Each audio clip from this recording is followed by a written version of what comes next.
صلاة الصبح سنة ما كده بيسين كرا كي كهرية هدو إضافة مسوق اللين كرا سنه لتكنيي صلاة الصبح كهر labada ragcadood ahaa hadduu idhaafay salaada faralka subax ma ka dambaysiin karaa jawaabtoo kooban waad ka dambaysiin kartaa oo raatibada qabliyada ama ka horeysay salaada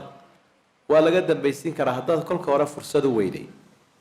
marka bacda casrna waa la tukan karaa bacda subaxna waa la tukan karaa waqtiyadii la diiday inaad salaad la tukado way dhacday nabiga calayhi salaatu wasalaam bacda casr isagoo sunno tukanaya xaaskiisu inay weydiiso ay tidhi waa maxay salaadan sababta waqtigii la diiday ay tahay markaa nebigu wuxuu u sheegay sunnayaashii hore oo laga mashquuliyey waqtigii duurka inay tahay oo uu tadaarugaya ama dabaqabataynaya nebigu calayhi salaatu wasalaam